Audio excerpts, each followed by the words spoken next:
Bonjour, c'est Pascal Tréfingui. Aujourd'hui, c'est un post un peu différent des précédents.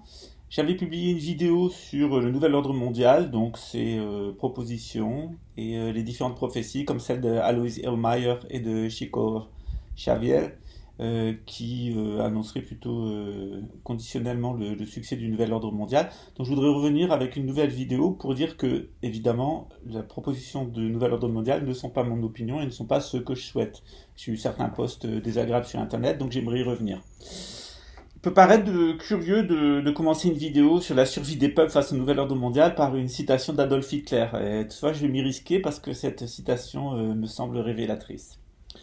Donc voici une phrase édifiante qui fut adressée par le dictateur fasciste autrichien à Lord Halifax, qui était l'envoyé du Premier ministre britannique à la Convention de Munich, qui a été donc prononcée dans la résidence du Führer à Obersalzberg le 19 novembre 1937. Donc Hitler dit la chose suivante: il y a deux possibilités pour former des relations entre les peuples: le jeu des forces libres, qui implique le plus souvent une intervention active dans la vie des peuples et pourrait causer de grands bouleversements dans notre culture. La deuxième consiste à admettre, au lieu du jeu des forces libres, la domination d'une intelligence supérieure. Il convient de se rendre compte que cette intelligence supérieure doit apporter les mêmes résultats qui auraient été produits par les forces libres. Au cours de ces dernières années, je me suis demandé si l'humanité moderne était suffisamment raisonnable pour remplacer le jeu libre des forces par une intelligence supérieure. Donc pour Hitler, il y a deux mécanismes. Il y a le déterminisme historique, dont j'ai beaucoup parlé, qui bouleverse les cultures religieuses et les organisations politiques cycliquement. Donc je me suis beaucoup exprimé sur ce déterminisme historique, qui après la fin de la synarchie, qui est donc le modèle de vie, de sédentarité normale dans l'hémisphère nord, a conduit à une lutte des classes et à l'apparition de 4 types de pouvoirs imparfaits. Donc la synarchie est le mode de vie normal, donc on a un nomade sacralisé dans l'hémisphère nord qui domine 4 castes égales entre elles, de combattants, de prêtres, de producteurs et de serviles.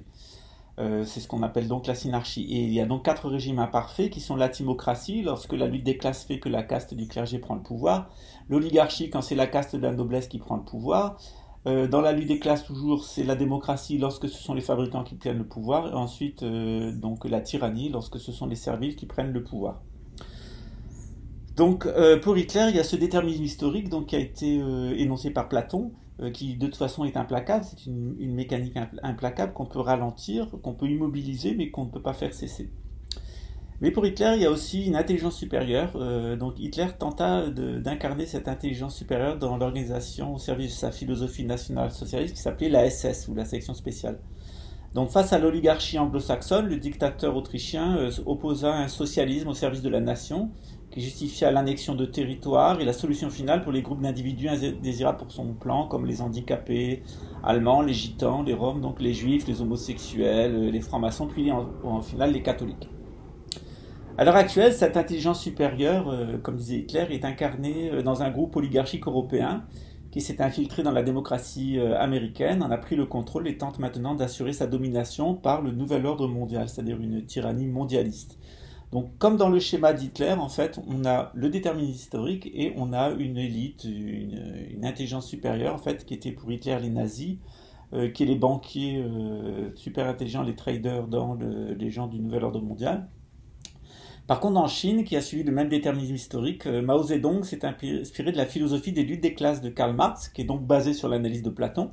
Donc Platon a juste amputé le propos sur la synarchie, ou le roi philosophe, mais il a repris exactement, donc Karl Marx a repris exactement la philosophie platonicienne, c'est-à-dire le phénomène de lutte des classes.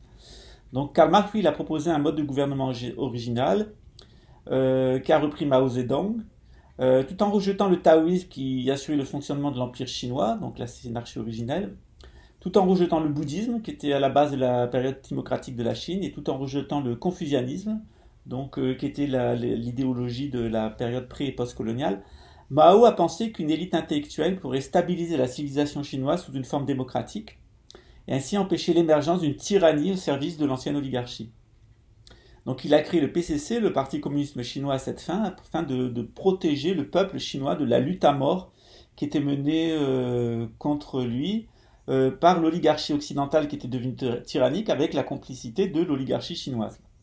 Donc en ce sens, Mao a repris le modèle de la démocratie américaine des pères fondateurs francs-maçons qui s'était inspiré de l'expérience des Amérindiens. Donc il y a quelque temps, il y a eu une émission sur Arte sur l'apport des cultures amérindiennes où il était tout à fait bien et scientifiquement démontré que les institutions des francs-maçons, pères fondateurs des États-Unis, de la démocratie américaine, s'étaient inspirées d'une expérience démocratique de 600 ans qui avait été faite par les Amérindiens.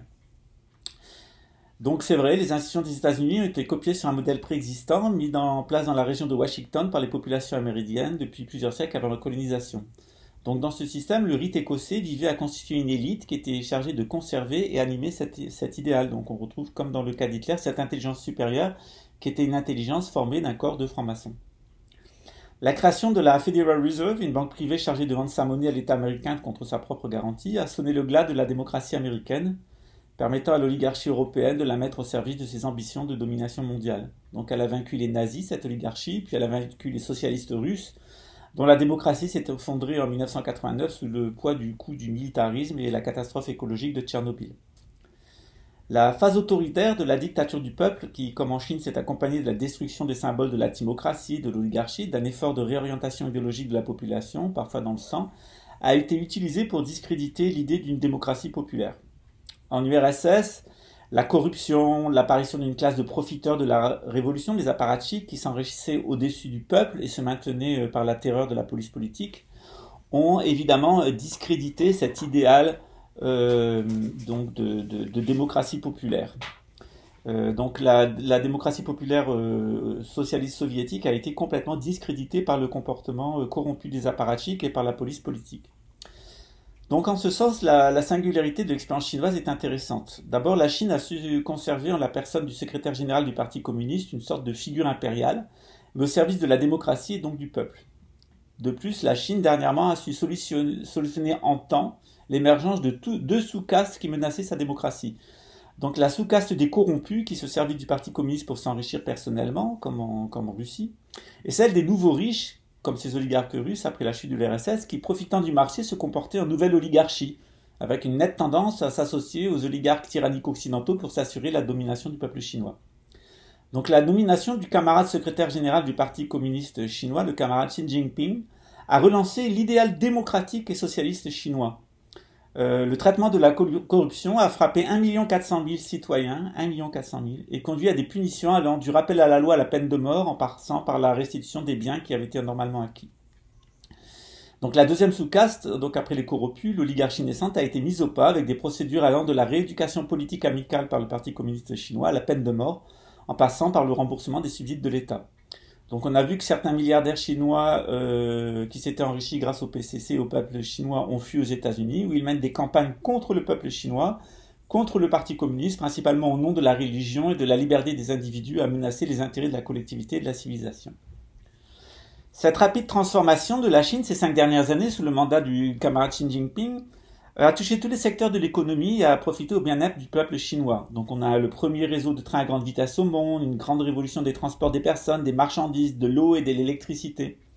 La Chine a fait un extraordinaire nouveau bond en avant, devenant la première économie mondiale. Des millions de Chinois sont sortis de la pauvreté. Les infrastructures et les administrations ont atteint un niveau de service qui est inégalé dans le monde. Dans tous les domaines, la Chine est devenue l'exemple à suivre en matière de démocratie et en matière de développement. Mais également, la Chine est devenue le pays le plus écologique au monde, investissant des milliards de yuan hors dans les énergies alternatives et le reboisement. L'économie de marché chinoise, dirigée avec sagesse par le Parti communiste chinois, a été mise au service du bien-être du peuple, mais aussi de ses voisins, avec le projet des routes maritimes et terrestres de la soie. Donc après 100 ans d'humiliation imposée par l'Occident et son oligarchie tyrannique, la Chine est de retour et se pose comme une démocratie, comme la puissance économique et intellectuelle qu'elle a été pendant plusieurs millénaires, rassemblant dans la paix ses 26 ethnies et rayonnant sa haute culture sur l'Asie et maintenant le monde. Face au bien-être retrouvé du peuple chinois et de la vitalité de ses innovations, on doit se demander ce que sont devenues les démocraties occidentales, russes, européennes et la première démocratie au monde, celle des États-Unis. Où vit-on le mieux? Où est-on le plus inventif? Où l'état de droit est-il maintenu pour le bien de tous? Qui veut la paix et qui veut l'amitié entre les peuples? Force est de constater que l'oligarchie financière anglo-saxonne a pris le contrôle de l'Europe et des États-Unis en dominant le marché par des monopoles insolents et en détruisant au nom du libéralisme l'État dont la base nationale a été anéantie. La pauvreté frappe un tiers des habitants des démocraties occidentales tandis que les grands groupes capitalistiques, qui représentent 1% de la population, ne cessent de voir leur richesse augmenter. Donc face à l'injustice, la révolte des peuples, comme celle des Gilets jaunes, a été contenue, maintenue par des mesures de police exceptionnelles comme la terreur d'État, donc on pense à tous ces attentats sous fausse bannière, et le contrôle de la population par l'hypnose synthétique qui est menée par les services de renseignement occidentaux, et aussi la suspension des droits démocratiques avec l'instauration de l'état d'urgence. Cette politique a marqué la fin de la démocratie, telle que Platon l'a définissait. Donc il n'y a plus de démocratie en Occident, nous sommes entrés dans une soft tyrannie, mais nous sommes entrés dans une tyrannie de l'oligarchie financière. Ce qui est intéressant maintenant est de savoir quelle est l'idéologie de cette oligarchie financière qui est devenue tyrannique et qui menace donc la démocratie occidentale. Principalement, cette oligarchie tyrannique veut exterminer le peuple, dissoudre les différences ethniques et culturelles et diriger la nature par l'ingénierie génétique.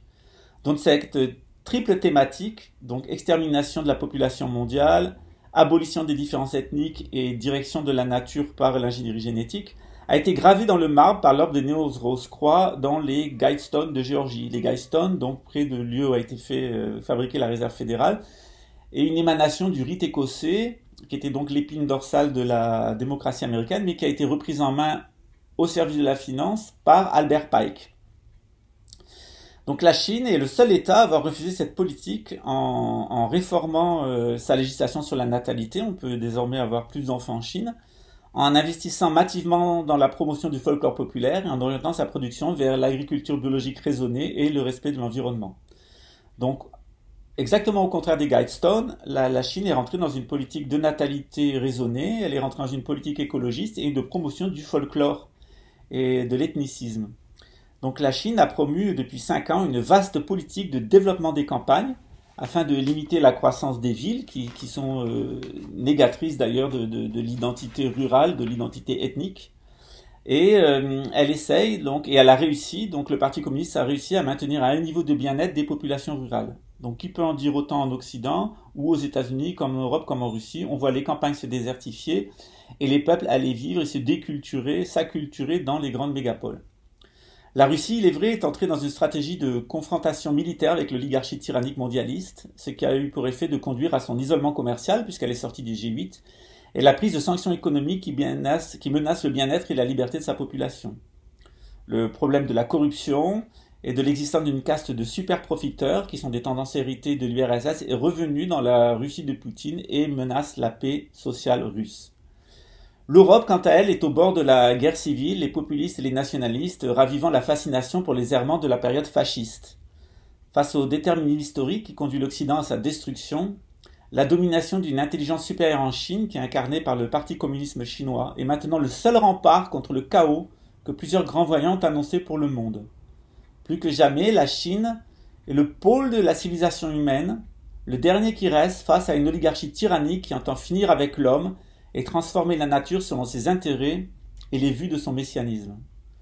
Pour ma part, c'est conscient de ce choix, et bien qu'issu de la noblesse et synarchiste, que j'ai adhéré en 2007 à l'Internationale socialiste par le biais du Parti des travailleurs luxembourgeois, LSAP, alors que je venais d'être informé, on dit fin 2006, début 2007, de la crise financière qui a été organisée par un cartel de banquiers messianistes anglo-saxons sur le modèle de 1929, et qui entendait ruiner de nouveau les peuples et amener à une nouvelle guerre mondiale. Donc nous-mêmes, confrontés que nous sommes à l'impossibilité de rétablir la synarchie, et face aux menaces qui sont clairement énoncées, et sans doute inévitables, la Chine offre la dernière chance à la paix mondiale entre les peuples et avec la nature. Vraiment, cela vaut le coup d'aider la Chine, ne serait-ce qu'en valorisant son effort de réforme et de transformation mené par le camarade secrétaire général du Parti communiste, Xi Jinping. Pour ce qui est des homosexuels, le crime de sodomie, qui était hérité de la culture occidentale, a été abrogé du code pénal en 1997. La nouvelle classification des désordres mentaux et leurs critères de diagnostic en Chine a supprimé l'homosexualité de la liste des maladies mentales en 2013. Alors que les lobbies protestants américains font toujours pression à Taïwan, le sujet du mariage pour tous a déjà été discuté à l'Assemblée nationale populaire de Chine, en Chine continentale, et les principaux médias chinois sont ouvertement favorables à cette idée.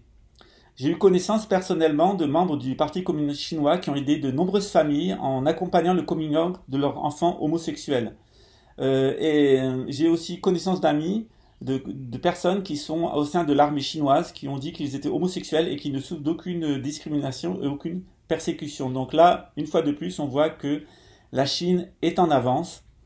Il y a des reportages d'ailleurs qui peuvent documenter ces choses-là, qui sont sortis, qui sont visibles sur l'internet chinois comme sur l'internet occidental, et notamment un reportage sur Netflix. Donc la Chine est désormais un modèle dans l'intégration de tous ses citoyens, quelle que soit leur orientation sexuelle, et cela tranche avec le comportement homophobe des autorités russes et américaines sur le sujet, ainsi que l'hypocrisie de la police et des services de renseignement français, qui, bien que l'homosexualité ne soit plus criminalisée, dans la mesure où 57% d'entre eux votent pour le Front National et ont participé aux manifs pour tous, il y a un comportement qui est toujours homophobe à l'intérieur de la police française en violation de la loi. Tout ça, ça n'existe plus en Chine. Donc plus que jamais, la Chine est un exemple de démocratie et on doit soutenir la Chine. C'est la dernière chance qui nous reste pour la population mondiale, pour la paix, pour la protection de la nature. Donc plus que jamais, soutenons nos amis chinois, soutenons le camarade Xi Jinping. Vive le Parti communiste chinois, vive la nature et vive l'humanité.